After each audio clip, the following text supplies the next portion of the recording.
আসসালামু আলাইকুম রহমতুল্লাহি ওবরকাতুহু। সম্মানিত দর্শক, রাষ্ট্র ক্ষমতা লাভ, সিংহাসনে আরোহণ, রাজা হিসেবে রাষ্ট্র পরিচালনা, প্রজাদের ভালোবাসা পাওয়া, প্রজাদের কল্যাণ সাধন করা, প্রজাদের হৃদয়ে তা কিংবা তাদের মানসপটে কিংবা মস্তিষ্কে দীর্ঘ সময় ধরে ভালোবাসায় জাগরুক থাকা, এটি একটি সৌভাগ্যের বিষয়। গ্রহ, নক্ষত্র, মানুষের আশা আকাঙ্ক্ষা, চিন্তা চেতনা, জনগণের সার্বিক চরিত্র এবং শাসকের ব্যক্তিগত চরিত্র সবকিছুর মূলে যে গ্রহ নক্ষত্রের একটা লীলা খেলা আছে, এটা আদিকাল থেকে আজ অবধি পৃথিবীর সব জায়গাতে এটা সর্বজন স্বীকৃত। যারা গোঁড়া মুসলিম, তাদের একটা বিরাট অংশ জ্যোতির্বিজ্ঞান বিশ্বাস করে না। তারা মনে করে সবকিছু আল্লাহর হুকুমে হয়, ভালো মন্দ সবকিছু। এটা এক অর্থে ঠিক আছে, কিন্তু তাহলে পৃথিবীতে এত অন্যায় কেন, অবিচার কেন, জুলুম কেন, ঝড় বৃষ্টি বন্যা কেন, এত অপমৃত্যু কেন, এত যুদ্ধ কেন? এর প্রতিটি বিষয় দার্শনিকভাবে যদি আপনি চিন্তা করতে পারেন, তাহলে আপনার ঈমান বৃদ্ধি পাবে। আর যদি আপনি চিন্তা করতে না পারেন, আপনি একজন অন্ধ ধর্মবিশ্বাসী হবেন অথবা ঈমান হারা হয়ে পড়বেন, বলবেন দেয়ার ইজ নো গড। এই জন্য সকল ধর্মেই জ্যোতির্বিজ্ঞান চর্চা, তারপর ভূগোল চর্চা, বিজ্ঞান চর্চা, অঙ্ক চর্চা, এটা ছিল অপরিহার্য। তো সেই দিক থেকে একজন শাসক বা একটি রাজনৈতিক দল বা একটি গোষ্ঠী যখন রাজকর্ম শুরু করে, তখন প্রকৃতিতে কতগুলো লক্ষণ ভেসে ওঠে। কেন, কি কারণে ওঠে, সেই বিষয়গুলো নিয়ে আলোচনা করব। তো এই যে গ্রহ নক্ষত্রের বৃহস্পতির যে নড়াচড়া, রাজার সৌভাগ্য প্রজাদের দুর্ভাগ্য, প্রজাদের সৌভাগ্য রাজার সৌভাগ্য, বা প্রজাদের সৌভাগ্য রাজার দুর্ভাগ্য, এই বিষয়গুলো কিভাবে হয়, এই বিষয়গুলো নিয়ে আলোচনা করব। তার আগে এক কথায় বলে নেই, এবার যে বিএনপি ক্ষমতায় এলো, এই ক্ষমতায় আসাটা অ্যাবসলিউটলি একটি আসমানি ফয়সালা ছিল। কিন্তু কেন জানি বা কী কারণে যেন এই আসমানি ফয়সালাটি বিএনপির জন্য বুমেরাং হতে চলেছে। অবস্থা দৃষ্টে মনে হচ্ছে বিএনপি ইতিহাসের জঘন্যতম যে দুর্ভাগ্য, সেই দুর্ভাগ্যের কবলে পড়েছে। ডানে গেলে বিপদ, বামে গেলে বিপদ। এবং মাত্র এই যে 18 মাসে, শেখ হাসিনার পতনের পরে প্রথম 18 মাস, এই 18 মাসে বিএনপির কর্মকাণ্ড, চিন্তা চেতনা সব কিছু, তাদের উপর যে অর্পিত দায়িত্ব বা তাদের উপর যে নিয়ামত আল্লাহ দিয়েছিলেন, সেই দায়িত্বের বরখেলাপ করা হয়েছে, নিয়ামতের খেয়ানত করা হয়েছে। এত কিছুর পর আবার বিএনপি যে ক্ষমতায় এলো, সেই ক্ষমতায় আসার জন্য তারা আল্লাহর প্রতি নির্ভর না করে পৃথিবীর অনেক মানুষের প্রতি নির্ভর করেছে।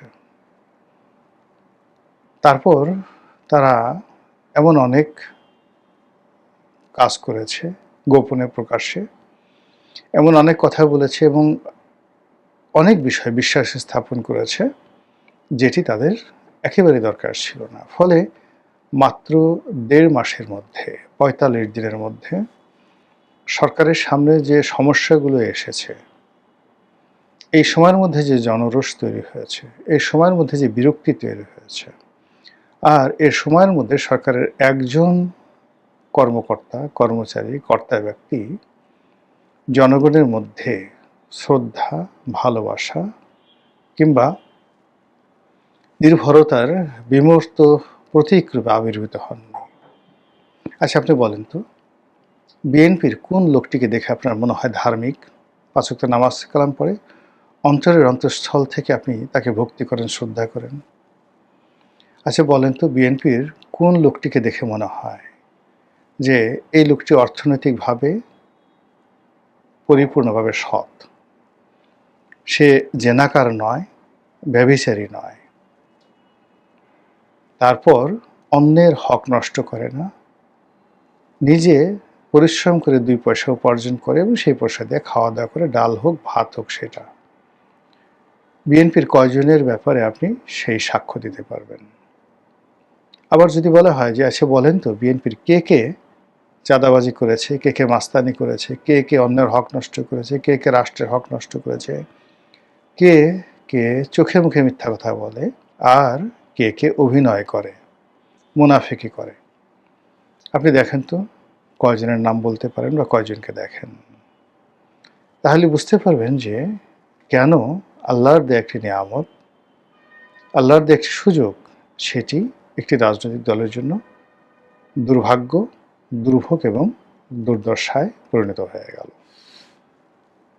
ধরুন বিএনপি ক্ষমতায় এলো, আসার সঙ্গে সঙ্গেই শুরু হয়ে গেল ইরান এবং ইসরায়েল যুদ্ধ, ইরান এবং আমেরিকা যুদ্ধ। এবং এই যুদ্ধে বাংলাদেশে আসলে কোনো অবস্থাতেই নেতিবাচক কোনো কিছু হওয়ার সম্ভাবনা ছিল না। পেট্রোলের পর্যাপ্ত মজুদ আছে, ডিজেলের পর্যাপ্ত মজুদ আছে, অকটেন প্রয়োজনের চেয়ে বেশি আছে, কিন্তু তারপরেও কেন মানুষের বিশ্বাস সরকার অর্জন করতে পারছে না? সরকার যা কিছু বলছে কেউ বিশ্বাস করছে না, কেউ আস্থা স্থাপন করতে পারছে না। যে যার মতো এতটা বিশৃঙ্খল পরিবেশ তৈরি করছে যে বাংলাদেশের সমস্ত পেট্রোল পাম্পগুলোতে মানুষ মৌমাছির মতো ঘুরছে এবং সরকার যত চিৎকার করছে, চেঁচামেচি করছে, ভয় দেখাচ্ছে, শাস্তি দিচ্ছে, মোবাইল কোর্ট পরিচালনা করছে এবং তাদের তাবেদার মিডিয়া দিয়ে একের পর এক উপর্যুপরি প্রচার প্রপাগান্ডা চালাচ্ছে, কিন্তু পরিস্থিতির উন্নয়ন হচ্ছে না, অথচ এটা কোনো সমস্যা নয়। দ্বিতীয়ত, এই ধরনের যুদ্ধ অতীতে যখন হয়েছে, উন্নত বিশ্বে বা দ্বিতীয় বিশ্বে যখন এই ধরনের সমস্যা হয়, তৃতীয় বিশ্বের চাহিদা বেড়ে যায়। আপনি ধরুন এই যে গত মাসে $4.25 বিলিয়ন, মানে মার্চ মাসে $4.25 বিলিয়ন বিদেশ থেকে রেমিটেন্স এসছে, যেটা আমাদের বাংলাদেশের ইতিহাসে কোনোদিন হয়নি। কেন হলো বলেন তো? এই যুদ্ধের সময় ওই দেশে যারা টুকটাক ব্যবসা বাণিজ্য করত, ব্যাংকে টাকা পয়সা রেখেছিল, তারা মনে করেছিল যে শেষ, টাকাগুলো তারা এনক্যাশ করে বাংলাদেশে পাঠিয়ে দিয়েছে। এটা হলো প্রথম কাজ। ২ নম্বর হলো এই যুদ্ধের ফলে আমাদের যে প্রবাসী শ্রমিক ভাই যারা ওখানে আছেন, তাদের আয় রোজগার বেড়ে গেছে, কাজকর্ম বেড়ে গেছে।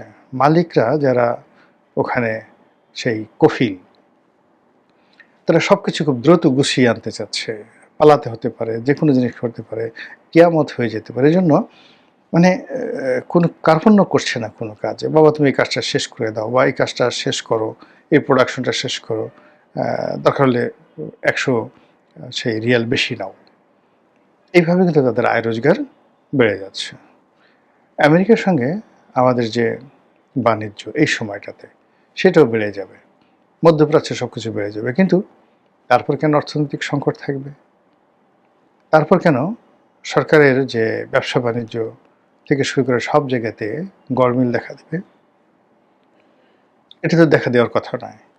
যখন ইরানে ইরাক যুদ্ধ হয়েছিল দীর্ঘকালীন, আমাদের কি কোনো সমস্যা হয়েছিল? যখন ইরাক কুয়েত যুদ্ধ হলো, তখনও তো আমাদের কোনো সমস্যা হয়নি। বেশ কিছু শ্রমিক ভাইয়েরা সেখান থেকে চলে এসেছিল। কয়দিন পরে যে কয়জন চলে এসেছিল তার কয়েক গুণ আবার আমরা পাঠিয়েছিলাম। কুয়েত থেকে লোক এসেছে, ইরাক থেকে লোক এসেছে, লিবিয়া থেকে লোক এসেছে, কিন্তু পরবর্তীতে দেখা গেল যে কজন ফেরত এসছে তার 10 গুণ আমরা সেখানে আবার পাঠিয়ে দিয়েছি।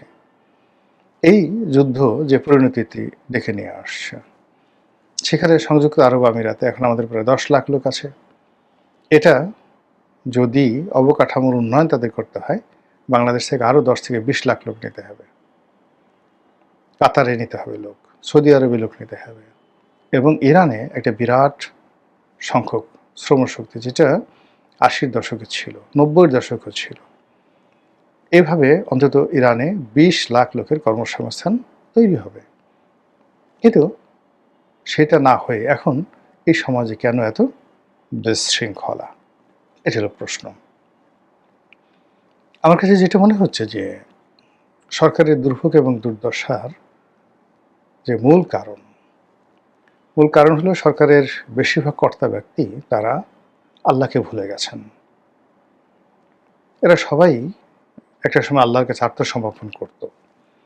আওয়ামী লীগের জমানাতে তারা আল্লাহর কাছে কান্নাকাটি করত, মাপ চাইত, অঙ্গীকার করত যে আমরা যদি কোনোদিন সুসময় পাই তাহলে আমরা কোনোদিন অন্যায় করব না, দেশ জাতির সেবা করব, আল্লাহ তুমি এই বিপদ থেকে রক্ষা করো। যখন আল্লাহ শেখ হাসিনার সেই ক্ষমতা ত্যাগের পরপরই তাদেরকে একটা সুযোগ করে দিল, আল্লাহকে তারা ১ ঘন্টা সময় দেয়নি।